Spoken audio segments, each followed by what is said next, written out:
आरकेपी जो एक पद्धति है वो बहुत इंटरेस्टिंग और वेरी शॉर्ट फॉर्म ऑफ आप इसको पूरी वैदिक ज्योतिष इस छोटी से नाम में समाई हुई है। और ये we control it through our watch. आपके पास आपका मोबाइल में जो वॉच चलती है उससे आप प्रिडिक्ट कर सकते हो। आपके रिस्ट पे जो वॉच बंदी है उससे आप प्रिडिक्ट कर सकते हो। और ये बहुत ही एक मैजिकल पद्धति है। इसके लिए आपको सिर्फ मिनिमम नॉलेज भी हो तो भी आप ये जान सकते हो कि सामने वाला आपके पास कौन से प्रश्न लेकर आया है और क्या उसका आपको जवाब देना है।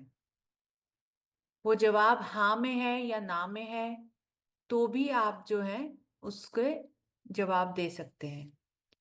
खाली इस नॉलेज को जानने के लिए आपको बेसिक जो 12 साइंस हैं, जो 12 राशियां हैं, उनके लॉर्ड्स को जानना जरूरी है। और कुंडली में दिए हुए 12 घरों के एट्रीब्यूट्स, पहला घर सेल्फ, सेकंड घर आपका बैंक डिपॉजिट, थर्ड आपके छोटे भाई बहन, ये सारी चीजें जो हैं, जो एट्रीब्यूट्स हैं 1 to 12 हाउसेस के, उसको जानना जरूरी है। उसके बाद जो है आप इस पद्धति को इस्तेमाल कर सकते हैं। और ये जो पद्धति है not only predicting future, even कि आप ये भी जान सकते हो कि सामने वाला आपके बारे में या आप क्या वो सोच रहा है और उसकी मंशा आपके लिए कैसी है। इससे आप छोटी छोटी चीजें, जैसे कि कोई काम के लिए कोई निकल रहा है तो वो काम उसका बनेगा या नहीं बनेगा, होगा या नहीं होगा, अगर होगा तो अच्छे से हो जाएगा या मुश्किलें आएंगी, ये सारी चीजें भी इससे जान सकते हो। और जो मेरे यहाँ पे स्टूडेंट्स हैं लाल किताब के, उनको मैं एक चीज बता दूं कि यहाँ पर आप इससे क्वेश्चन जो आप उठाओगे उसमें जो ग्रह आपको मिलेगा, उस ग्रह के आप लाल किताब से उसके ऊपर आप रेमेडीज भी लगा सकते हो।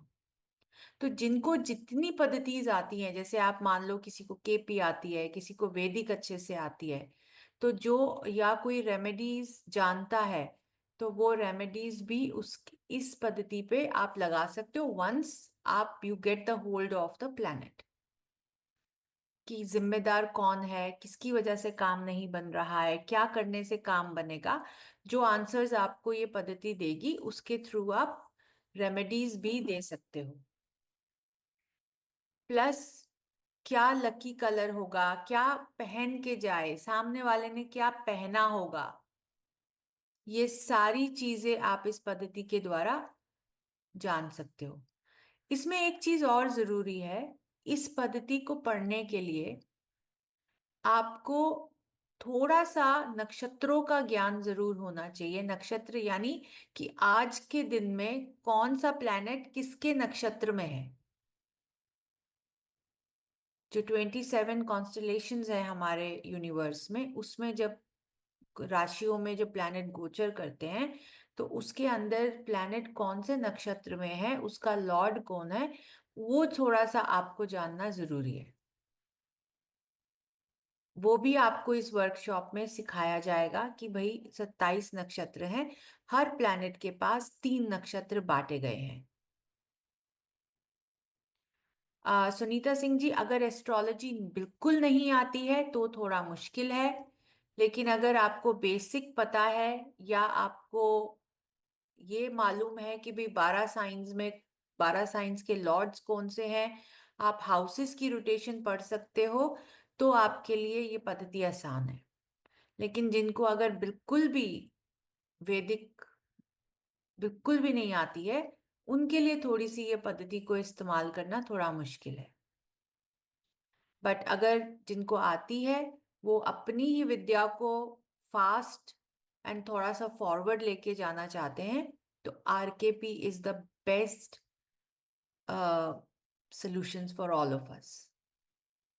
हम कहीं ट्रैवल कर रहे हैं या हमें किसी क्लाइंट का फोन आता है या हमारे कोई अपना ही जानने वाला कुछ जानने की कोशिश कर रहा है, तो हम एक छोटी सी वॉच के थ्रू हम उसको जवाब दे सकते हैं।